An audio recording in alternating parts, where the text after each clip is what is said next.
Assalamualaikum warahmatullahi wabarakatuh. Bismillahirrahmanirrahim. Alhamdulillahi rabbil alamin. Wassalatu wassalamu ala asyrafil anbiya'i wal mursalin Sayyidina wa habibina wa qurrati a'yunina maulana Muhammadin wa ala alihi wa sahbihi ajma'in, amma ba'du.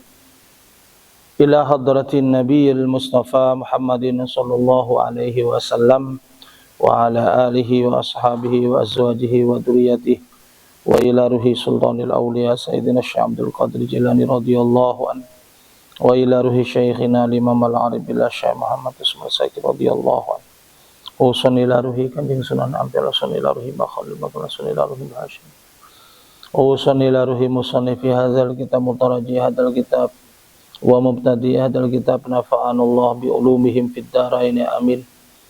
Syai'un lillahi lahumul Fatihah.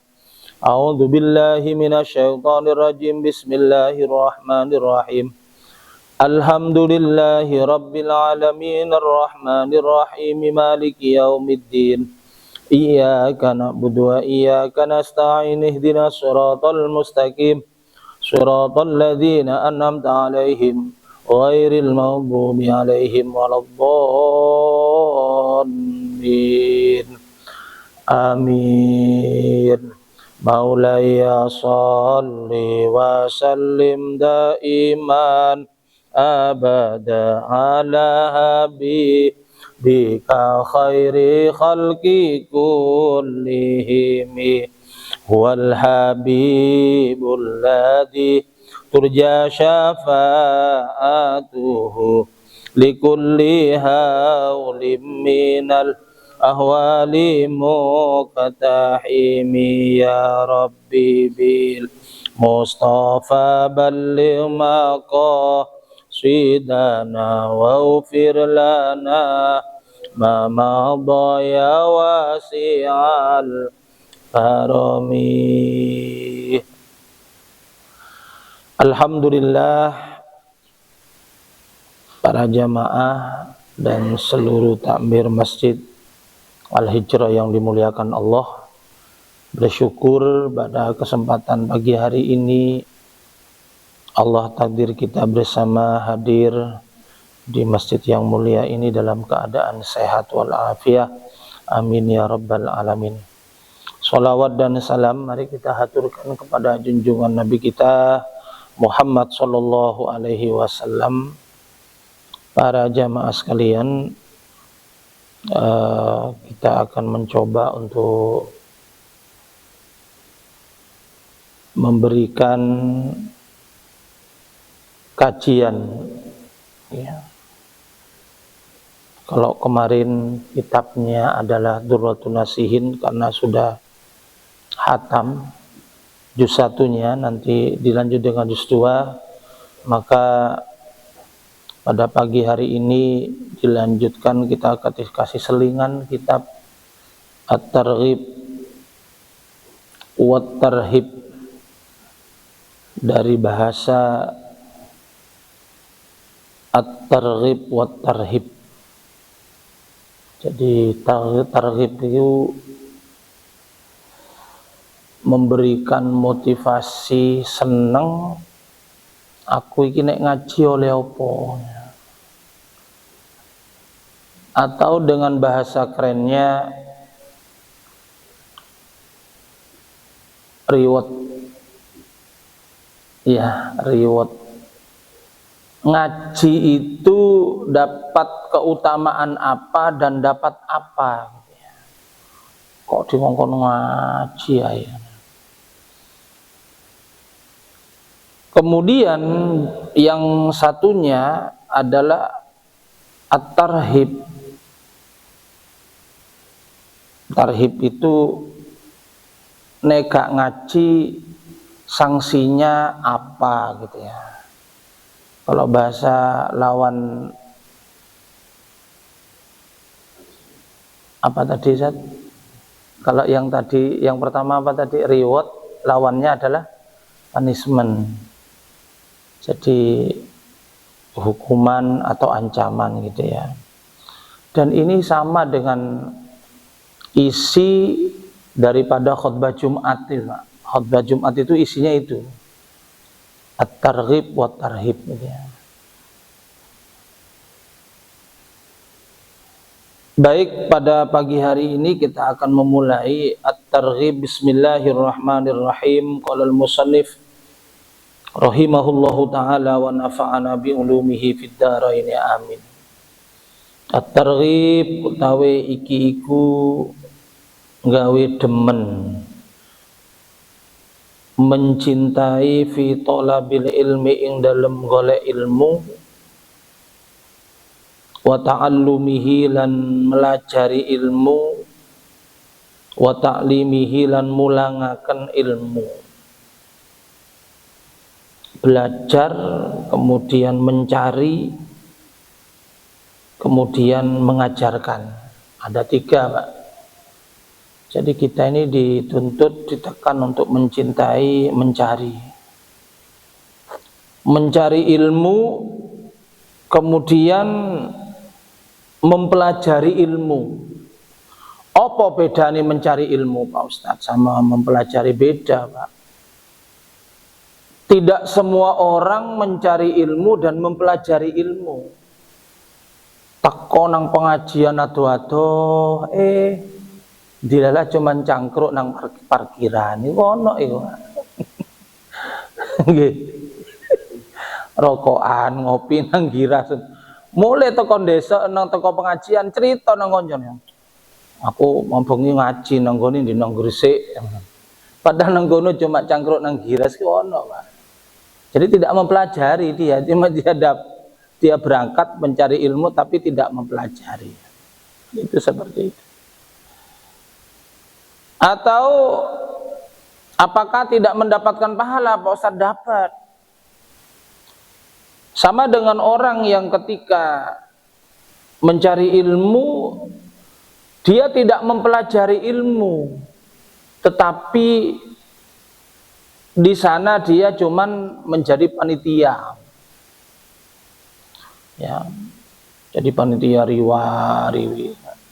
Angkat ini, angkat itu, menyiapkan ini, menyiapkan itu. Itu bagian daripada orang yang juga mencintai ilmu tapi tidak mempelajari. Apakah dapat, Pak Ustadz? Dapat, Pak. Dapat ilmu dia. Dapat pahalanya juga ya. Kemudian tugas yang pertama tadi adalah mencari ilmu, kemudian yang kedua mempelajari, yang ketiga adalah mengajarkan. Jadi ilmu yang kita dapat ketika majelis taklim seperti pagi hari ini, para jamaah, tidak hanya cukup untuk konsumsi pribadi.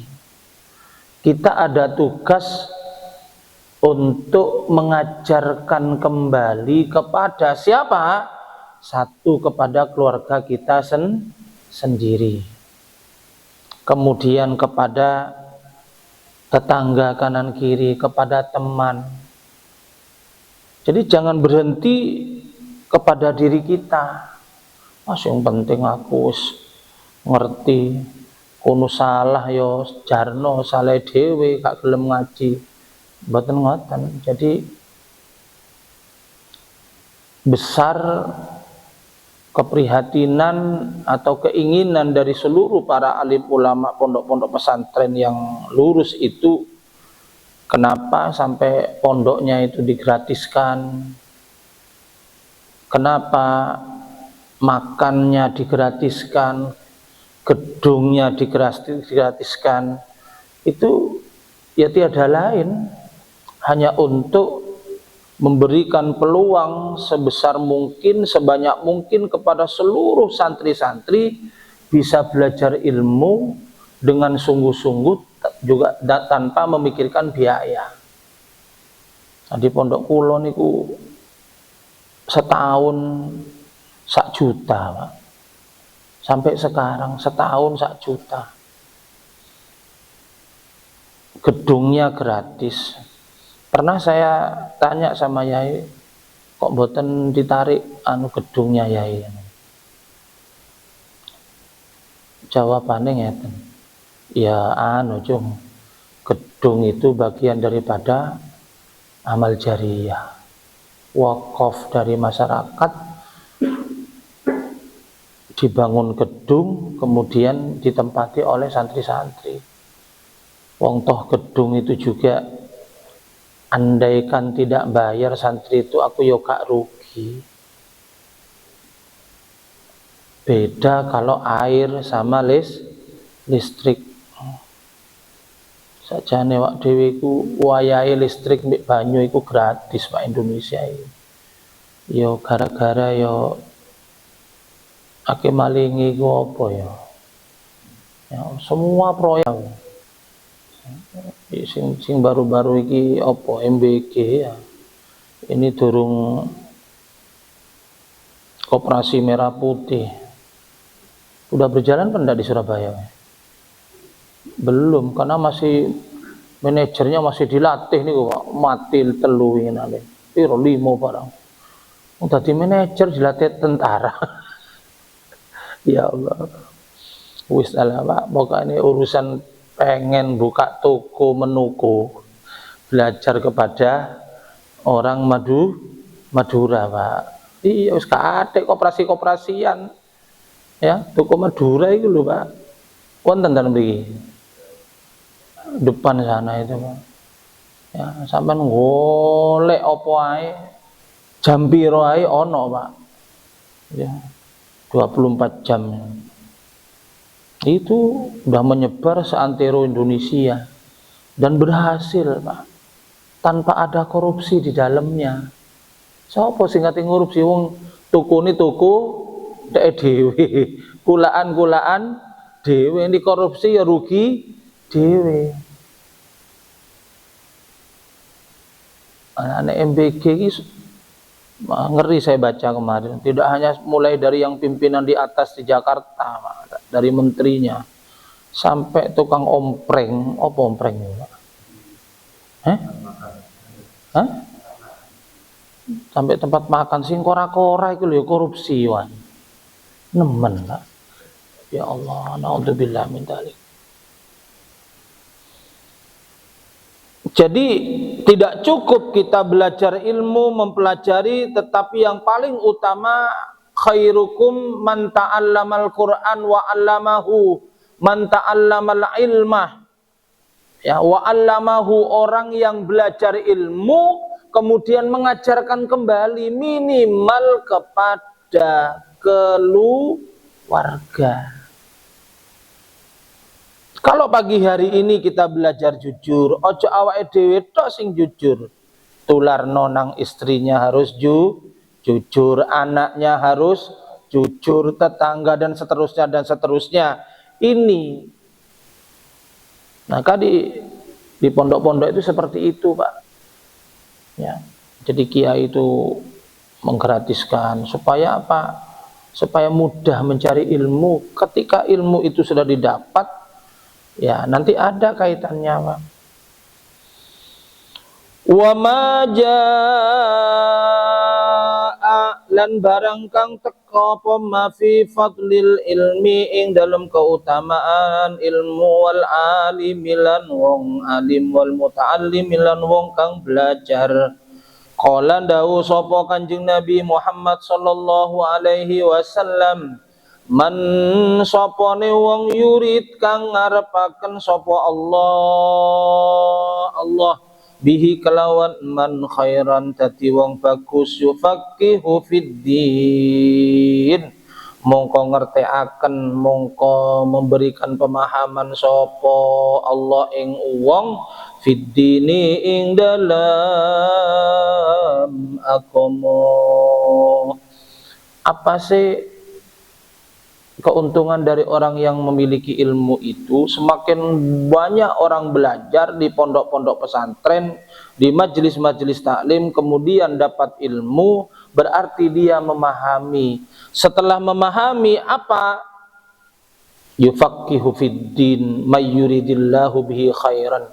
Berarti orang itu akan menjadi orang baik, Pak. Kata siapa? Kata Nabi besar Muhammad sallallahu alaihi wasallam. Orang kalau sudah tahu, Pak, Tahu itu mergone memiliki ilmu. Oh iki asu, iki sapi umpamanya. Oh iki sing halal, iki sing haram. Itu otomatis dia akan menghindar. Sama ketika dia jadi pejabat mulai dari RT sampai ke pusat. Oh iki duwe kas RT, iki duwe masjid, iki duweku. Tekku jumlahi 1 juta, tek masjid 2 juta, tek masyarakat 2 RT 5 juta. Berarti akeh duwe masyarakat iki Pak RT. Biasanya dana RT dari mana Pak RT? Sumbangan. Kalau di tempat saya itu per bulan itu 2.000 Pak. Nanti dikembalikan kepada masyarakat nek 17-an tok. Selain 17 itu nggak ada acara di RT saya. Karena semuanya dihandle oleh jamaah Yasin Tahlil. Jadi komplit. Jadi mulai dari ambulan, pemandian mayit, kemudian terop, piring, sendok, semuanya lengkap. Jadi RT itu enak nggonanku itu Pak, cuma tanda tangan mari, tanda tangan nerimo gaji. Jadi ketika dia tahu mana uang yang harus digunakan milik dirinya, milik masjid dan lain sebagainya, maka orang ini akan menjadi orang baik, terhindar dari perbuatan yang merugikan orang.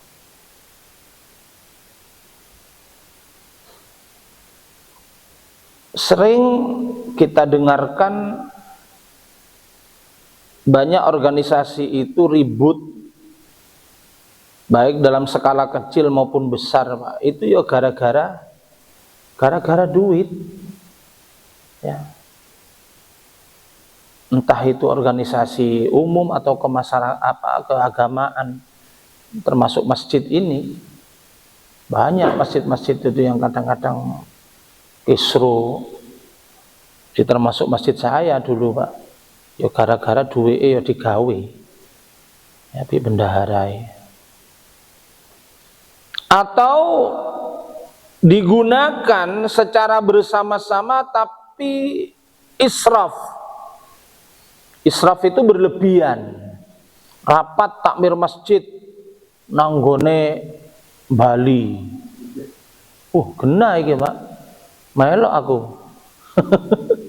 Nang Bali nginep seminggu, ditanggung oleh biayanya siapa yang nanggung? Takmir masjid, ditanggung masjid. Tidak boleh itu, walaupun memikirkan masjid. Kalau bisa setiap ada kegiatan untuk kemaslahatan masjid, kalau bisa takmirnya itu berkorban dengan niatan memakmurkan masjid atau khidmah kepada masjid. Mas, kalau saya cukup duit masjid, tak masak nombe aku, duitku dewe. Itu begitu kan. Saya kalau pengajian kayak kampung itu, kalau rapat di rumah saya biayai sendiri Pak. Cuman 40 wong sak Surabaya, satu kecamatan kan satu ketua, kali 31 sama pengurus pusat 10, ya 41, ya gak mungkin teko kabeh Pak. Ya. Kadang-kadang dimasak soto daging 500 saya cukup Pak. Dagingnya diiris tipis-tipis, gratisan ya cok tebel-tebel. Idul Adha ya. Idul Adha itu wis mantap Pak, satene ku tebel-tebel kuat gede. Uang kadang-kadang serakah ya. Kenapa sih nek tuku sate ku kok cilik-cilik, nek gawe dhewe gede-gede. Padahal itu ilmu itu loh Pak. Bukan karena tukang sate itu pingin takut rugi, mboten. Nek tebel-tebel rata-rata nek dibakar jerone kurang mateng Mak. Nah, awak dhewe kan ngono, wate gede dibakar, njabane tok sing mateng, jerone mentah dipangan, ya mencret. Itu banyak terjadi, termasuk saya, Pak. Kemarin itu cek gede-gede nih. Supaya lega maksud apa nek tuku iku ngurang-ngurangi ae tipis-tipis salat daging. Nah, kan gak ada cara, gak ada tujuannya dia. Ya aku ya percaya ya wis alhamdulillah gede-gede ngene. Barang dipangan kok rong dino mencret aku, Pak. Ya Allah. Wis gak mangan sate sing tebel maneh aku. Sing tipis-tipis ae. Jadi Allah menciptakan orang baik itu melalui ilmu. Melalui ilmu. Dan ilmu bisa didapat kalau kita ini ngaji. Ngeten niki, Pak. Ngaji. Kalau pengajian akbar baguslah. Pengajian umum besar bagus. Tapi itu kondisional. Maulid Nabi, Isra Mi'raj, halal bihalal. Yang banyak membuat dan menciptakan karakter yang baik karena dia memiliki ilmu, itu adalah majelis taklim seperti ini. Majelis taklim. Maka bersyukur kepada Allah Subhanahu wa taala kalau kita ini masih berada di masjid bukan karena kita ini hebat, Pak, boten, karena kita sedang dipilih oleh Allah, sedang dikehendak oleh Allah untuk menjadi orang baik. Mayyuridillahu bihi khairan yufaqihu fiddin. Kalau keluar dari pondok pesantren memiliki ilmu, kemudian dia jadi pengusaha yang jujur. Ketika dia jadi pejabat, menjadi pejabat yang jujur, amanah. Karena apa? Sudah memiliki landasan, memiliki dasar ilmu. Dia tahu mana jujur, mana menipu, mana timbangan, jangan mengurangi. Ya, itu sudah tahu. Maka ya tidak semuanya lulusan ilmu pondok pesantren itu jadi orang baik, Pak. Karena ada kaitannya dengan barokah. Jadi di pondok pesantren itu tujuan utama kita mondok mencari ilmu itu adalah mencari barokah. Baru yang kedua cari ilmu. Kalau barokah ini didapat, Pak, ilmunya pasti didapat. Nah kalau kebalik, ilmunya didapat tapi barokahnya tidak didapat, percuma ilmunya. Maka sering kita saksikan di kampung, wong itu lulusan pondok pesantren, hafal Quran, tapi yo kok gak sholat berjamaah, kok malah mendem, kok malah mateni wong. Aku duwe iku kanca iku mateni wong. Keluar dari pondok padahal dia itu nek debat kitab tuh apal di luar kepala. Ada juga teman saya yang jualan sepeda motor itu satu kelas dengan saya. Ya kalau jualan showroom oke lah, jualan di showroom. Tapi kulaannya itu loh, Pak, sepeda ilegal, sepeda colongan. Apakah dia tidak tahu ilmu? Tahu dia, Pak. Tahu halal haram, tahu dia, Pak. Tahu. Termasuk pedagang-pedagang bekas di Pasar Lowak itu. Rata-rata lulusan pondok pesantren, Pak.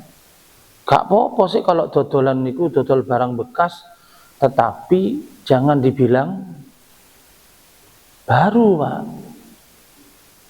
Ya apa ini? Dinamonya gimana? Oh anyar iki. Iya, CT sing anyar. Jero ini wis gantian wisan, Pak. Ya Mas, CT ini baru ini. Kalau dalamnya memang bekas, monggo sampean mau beli yang bekas ya ini, kalau yang baru yang ini. Jadi biarkan mereka memilih gitu loh Pak. Kalau yang baru ini harganya 1 juta, yang bekas ini 600 semuanya. Bedakan, ojo kabeh barang bekas di wara baru. Yang bagus itu jualan baju bekas itu loh Pak. Nggak mungkin dikatakan baru itu Pak. Nggih. Jualan baju bekas iki lho nang pahlawan itu. Kantung-kantung. Nggak mungkin ditulis baju baru. Iya, baru bekas. Jadi jujur itu Pak. Ya, maka kalau saya tentang kejujuran orang nyambut gawe kok eling dawe yai. Ancen bener ya itu paling seneng. Nek murid iku tukang cukur rambut Pak, kerja tukang cukur rambut. Soalnya apa? Gak ono wong tukang cukur rambut itu korupsi Pak. Ya, motong separuh ngono. Ini bayar 30.000. Mari ngono le separuh kon mulai gak mungkin Pak. Kemudian yang kedua tukang becak Pak. Ya itu seneng tukang becak ya. Ya kalau sekarang mungkin Gojek Pak. Gojek itu kejujurannya mencapai 99 Pak. Nggak mungkin Gojek dari sini sampai ke Asemrowo mari ngono didukno nang nggone Balungsari, gak mungkin Pak. Jujur itu. Nah, cuma tidak jujurnya biasa kalau yang GoFood atau nonton barang-barang itu banyak barang-barang yang rusak ketika diantarin karena ya wis diuncal-uncalno atau diambilin, dibuka lagi kemudian diambilin dan sebagainya. Ya ada sih, tidak semuanya seperti itu. Mayuridillahu bihi khairan yufaqihu fiddin. Kalau ingin dikehendaki baik oleh Allah, jadilah orang yang mengerti agama dengan benar. Wa qala sallallahu alaihi wasallam, talabul ilmi, mencari ilmu, faridatun ala kulli muslimin, wajib bagi seluruh muslim dan muslimah. Jadi bukan hanya tuntutan biasa Pak. Nek sholat itu wajib, mencari ilmu itu juga wajib. Kenapa Pak Ustadz? Karena orang sholat bisa benar dan bisa diterima oleh Allah kalau dia berdasarkan ilmu. Bagaimana takbirnya, bagaimana bacaan Fatihahnya, bagaimana rukuknya, bagaimana sujudnya, bagaimana menyatukan sholat itu antara syariat dan hakikatnya. Saya kemarin ngaji nonggone Sememi Pak. Sememi ki lak kene ya. Nanggone Masjid Hidayatullah Kandangan masuk ke dalam Pak. Kandangan Jaya kalau nggak salah itu. Takmirnya itu cerita kalau di sini orang ini agak malas ngaji Pak Yai. Kenapa? Karena banyak aliran kebatinan. Jadi nek sholat itu ya mek dibatin nang jero omah kadek nang masjid wis mari sholat Yai. Oh ngono ya. Ya pas ngaji ya tak senggol titik. Jadi yang namanya iman itu kan kebatinan Pak, keyakinan dalam batin, dalam hati. Itu kan harus perpaduan antara 3 unsur. Tasdiqom bil qalbi, wa qaulum bil lisan, wa amalum bil arkan. Yakin, yang kedua memahami, kemudian yang ketiga mengamalkan, itu iman. Yakin dengan sholat, kalau sholat memang perintah dari Allah, bukan gawenane Nabi Muhammad. Kemudian yang kedua memahami ilmunya sholat, kemudian setelah memahami mengamalkan. Jadi kalau ada orang mengatakan dia beriman kepada Allah gak sholat, hanya di batin tok, berarti belum lengkap keimanannya.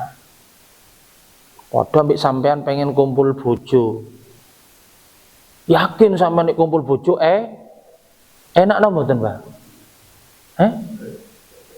Enak napa? Gak enak maksud apa loyo kabeh lah nis mari to. Enak. Kemudian tahu caranya, tahu dilakukan, iya, itu baru namanya iman. Nek sampean di batin tok pengen kumpul bojo di batin. Kau saya ida aku dek tak batin ae mari enak. Saya sampaikan seperti itu kemarin, Pak. Potong mbek sampean mangan. Ya dibatin tok. Pengen nasi Padang, gak usah nang nggone warung Padang, gak usah tuku. Dibatin teko omah mbek dibayang-bayangno. Engko lak wareg dhewe sampean. Suwe-suwe ya digotong nang kuburan. Jadi gak bisa, Pak. Ya, kenapa masih ada aliran kebatinan seperti itu?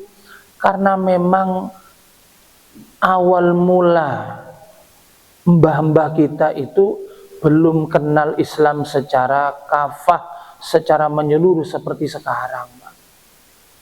Termasuk ajaran Islam ini dengan ajaran Hindu-Buddha lebih awal Hindu-Buddha, Pak, di Indonesia. Jadi masuknya kan barusan aja. Kalau yang lama itu kan ya Buddha, Hindu. Maka banyak di makam-makamnya Mbah Sunan Wali Songo itu gapuronya masih peninggalan kerajaan-kerajaan terdahulu, Pak, karena agamanya agama Buddha. Ya. Baru diislamkan, ya setelah diislamkan gapuro-gapuronya nggak digempur, nggak dirusak, tidak. Tetapi pemeluknya yang diajak masuk Islam masih utuh, Pak. Kayak Sunan Kudus, itu menaranya kan bukan mencerminkan Islam itu, Pak. Kalau mencerminkan Islam ya koyo Arab, koyo nenggone Mekah yo menara yo. Apik kok ngono ya. Itu namanya Islam Nusantara, itu seperti itu. Jadi ibarat orang cari ikan itu, Pak. Ikan nek tapi banyone gak budek. Itu begitu. Seluruh pemeluk agama non-muslim yang ada di Indonesia pada saat itu diajak masuk Islam, tetapi tidak dalam pertumpahan darah. Ya, maka sering kita jumpai dan kita baca sejarahnya Sunan Ampel dulu sampai masuk ke orang-orang yang tukang sabung ayam. Ya, bukan berarti menyebarkan agama Islam dulu itu dengan takbir, Pak. Wong ngedu ayam, orang teko, wow, Akbar, enggak, Pak. Sunan Ampel masuk ngedu ayam, melok ngedu ayam, Pak. Tapi syaratnya ayamnya kudu menang, Pak. Berarti ya kudu jago ayamnya, kudu di ijazah dan sebagainya. Nek ayamnya Ustadz Kiai ini kalah, Pak, gak percaya wong. Ayamnya Mbah Sunan kok kalah nih. Nah, menangan Mbah Sunan itu, Pak, ayamnya menangan. Bukan berarti dalam arti hobi mengikuti mereka, tidak, tetapi dalam rangka menyadarkan. Akhirnya lama-lama tanya, Mbah Sunan, kok ayamnya sampean kok menangan? Opo sing dilakoni sampean? Oh, kudu ono syarate itu kudu salat. Salat itu ya apa? Ya belajar nang aku supaya menang ayammu. Wong yang dijak salat, Pak, salat akhirnya tanha anil fahsya'i wal munkar. Iya rek, aku sembahyang mosok pantas ngeduai ya. Bagaimana Sunan Bonang termasuk Sunan Kalijogo dengan gamelannya, ya bukan hobi itu, Pak, memang itu dulu peninggalan orang-orang terdahulu non muslimnya, kemudian tetap dilestarikan sampai sekarang, tetap dipakai gamelannya itu sebagai sarana dakwah. Kalau sekarang mungkin terbangan Al-Banjari ya, sambil ceramah ada selingan Al-Banjari. Sama itu, Pak, dengan para sunan-sunan kita terlebih yang dulu ya, tidak ada bedanya. Jadi kewajiban menuntut ilmu itu gak lanang gak wedok, kabeh wajib. Wa wudi al ilmu inda ghairi ahlihi kamuqallidil khanazir al jauhara wal lu'lu. Ketika ilmu itu disandang oleh orang yang bukan ahlinya, ya, itu ibarat meletakkan kalung mutiara atau emas atau intan di lehernya celeng. Napa celeng niku, Pak? Babi dikei kalung emas mbek intan berlian. Pantas napa mboten, Pak? Mboten pantas, Pak. Artinya apa? Orang yang memiliki ilmu itu tidak boleh melakukan hal-hal yang kontra dengan ilmunya. Hafal Quran tapi korupsi, iku podo mbek babi kalungan emas iku mau, Pak. Nek bajingan korupsi pantas napa mboten? Pantas, Pak. Takmir masjid gendaan pantas napa mboten? Maksudnya ngoten, Pak. Jadi artinya orang yang memiliki ilmu, orang yang memiliki jabatan-jabatan yang kebetulan jabatan itu terkait dengan keagamaan, maka harus seiring sejalan dengan perbuatannya. Ya. Kiai ojo nyabul. Kiai, oknum kiai kan ada sekarang kiai nyabul. Santri ini digarap. Naudzubillah min dzalik. Sampai kemarin masih ada itu, Pak. Berita terbaru di mana itu kemarin ya? Banyuwangi. Ya. Didatangi oleh Gus Tubai. Akhirnya ngakui memang keturunan gen orang-orang hebat itu seperti itu ya. Jadi Gus Tuba itu kan cucunya Gus Semi,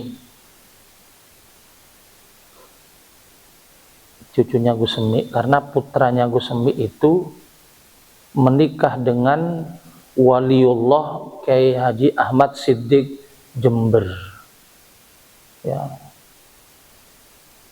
Jadi beliau itu cucunya Gus Semi, ya juga istrinya juga cucunya Kiai Ahmad Siddiq, Pak. Jadi luar biasa darah. Nah, saya itu kadang-kadang ya gak heran sih, cuman itulah kehebatan orang-orang yang memiliki garis keturunan wali itu, Pak. Masih muda tapi bisa menundukkan orang-orang yang hebat itu, Pak. Ya di Malang, pondok-pondok pesantren sing mokong-mokong kabeh diparani. Disuruh tobat. Jangan dilanjutkan dan seterusnya karena memang menyimpang. Nah, kita ini perlu ulama yang memiliki karakter pemberani, Pak. Saya masih ingat zamannya Gus Dur dulu. Gus Dur itu kan pernah bilang, Pak, kenapa Indonesia ini tidak pernah bersih dari koruptor, Gus? Gus Dur jawab, Pak, karena bangsa Indonesia ini penakut. Dan itu nyata sampai sekarang, Pak. Bukannya tidak tahu siapa yang korupsi, siapa yang mencuri, tapi untuk bersuara itu mereka tidak berani, Pak. Resikonya besar. Nah, kenapa risiko besar? Karena nanti mungkin mati, mungkin diteror. Bagi orang yang berani, Pak, justru teror bahkan kematian itu bagian daripada jalan menuju surganya Allah. Mati lo gak popo.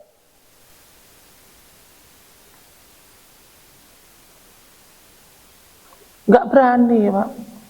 Apa mana yang satu dengan yang lain saling tersandra. Kon nek nglaporno aku kon tak laporno pisan kon. Ruwet iki, Pak.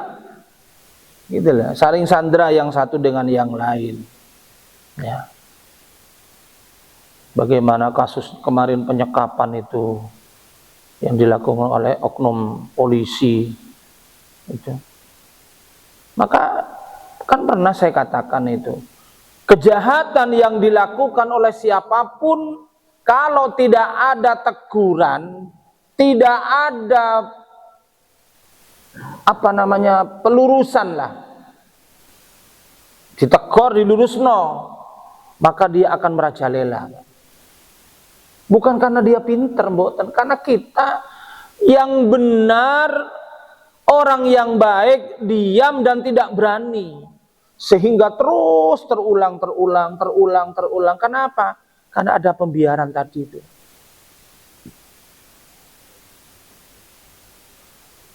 Maka kula panjenengan dimanapun berada, baik jadi warga, baik jadi jamaah, jadi wali santri, kalau nggak lurus, kalau nggak bener, ya protes, Pak. Protes. Dan itu bagian daripada penyelamatan diri kita dan seluruh yang ada. Kita masih ingat kemarin ada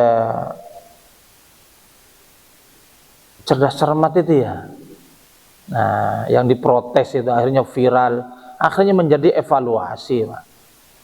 Kalau tidak seperti itu, ya terus ada rekayasa, ada permainan dan seterusnya. Diatur. Ya kecuali Amerika Serikat, Pak. Kayak sok diprotes wong mokong. Wong salah kabeh dhek dhewe bener. Ancene Abu Jahal ini. Jadi siapapun yang memiliki jabatan-jabatan yang baik, entah itu RT, entah itu ketakmiran, ayolah jadilah orang-orang yang amanah. Ya, karena ketika kita tidak amanah, ya seperti apa yang dikatakan dalam kitab dari kata hadis Nabi ini, seperti babi yang berkalungan emas atau intan. Ya ora pantes ta wong babi, sing kalungan iku yang menungso, wong wedok wayu kalungan intan berlian pantas, Pak. Sama. Oh, sapa sing ngataman nang masjid iku? Anu, ya biasa iku lho sing biasae hotmil Quran iku sing ngatam Quran. Wong sing biasae nang Mekah Madinah iku ta. Iya, pantes. Anjene sering Mekah Madinah, hataman kenceng, sedekah ya kenceng, pantes, Pak. Sapa sing hataman? Wingi iki lho sing ketangkep polisi mari ngono judi, hataman maneh judi maneh. Ya kan ora pantes ngono lho, Pak. Walaupun tidak ada larangan, Pak. Tidak ada larangan, masih maling hataman ya gak popo. Cuma nek iso, nek wis hataman ojo nyolong. Nek wis hataman ojo judi. Hataman ojo gendaan kan. Nek kepingin rabi lebih dari satu boleh sampai 4. Sing penting ojo gendaan. Nek gendaan iku dimurkai wong akeh. Tapi nek rabi 1 2 3 4 dimurkai sapa, Pak RT? Bojone dhewe minimal resikone wong 4 ngono lho, Pak. Gegeran wong 4. Tapi ono solusine, Pak. Nek aku gampang solusi menikah lebih dari 1 sampai 4 itu boleh dan aman terkendali. Apa Pak Ustadz? Duwe sing akeh sampean. Beres-beres, Pak. Nah nek duwe atusan juta gak mampu, Pak, kudu miliaran sampean. Kudu miliaran. Tapi aku cuma ngekei solusi tok, gak iso praktek aku, Pak. Soalnya aku gak duwe sing miliaran. Gitu. Wa qala sallallahu alaihi wasallam, talabul ilmi tabsutu lahul malaikatu ajnataha ridwan bima yatlubuh. Orang mencari ilmu itu, Pak, membuat malaikat itu menggelar sayapnya. Jadi sampean tadi berangkat ke masjid ini, Pak, lewat di atas sayapnya malaikat. Dulu pernah saya sampaikan ini hadisnya ini. Lewat di atas sayapnya malaikat, begitu ridhonya malaikat. Kenapa? Kalau orang mencari ilmu kemudian dapat ilmu, diamalkan ilmunya, membuat malaikat itu seneng, Pak, gak ruwet ngono lho, Pak. Malaikat itu ruwet gara-gara wong sing gak bener-bener iki lho, Pak. Ya. Contoh, awak dhewe iki sembahyang, mari ngene iki jalan-jalan nang ndi umpamane ketok wong wedok ayu-ayu. Malaikate bingung, Pak. Ruwet iki. Ya apa iki? Dicatet iki imame masjid. Gak dicatet. Langganan ben isu iki nang ngene kene. Delok wong senam, gak delok sename tapi delok bokonge. Malaikat iki ruwet, Pak. Makanya malaikat itu sangat senang kalau ada orang menuntut ilmu melangkah di atas sayap-sayapnya malaikat. Ya Allah, mulia Pak diri, Pak. Karena apa? Malaikat punya akal tapi nggak punya nafsu, maka dia tidak pernah bermaksiat kepada Allah. Sementara kita manusia punya akal dan punya nafsu. Kok isok jadi api? Berarti itu jos, Pak. Soalnya apa? Dalam diri kita ada unsur malaikat, dalam diri kita ada unsur binatang. Makanya dikendalikan supaya unsur binatangnya itu ikut kepada unsur malaikatnya kabeh. Ya nafsu itu, Pak. Binatang punya nafsu, nggak punya akal. Kalau kita punya nafsu, punya akal komplit, maka malaikat menjadi ridho kepada kita sekalian. Mungkin itu para jamaah yang bisa kita kaji pada pagi hari ini. Saya ada undangan khotmil Quran jam 6, 1000 harinya tetangga, dan langsung tahlil pagi hari ini. Mudah-mudahan Allah memberikan ilmu yang bermanfaat, dapat kita amalkan dalam kehidupan kita sehari-hari. Amin ya rabbal alamin. Al-Fatihah. Bismillah, masyaallah.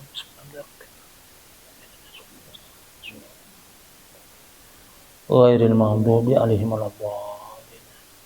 Terima kasih. Assalamualaikum warahmatullahi wabarakatuh.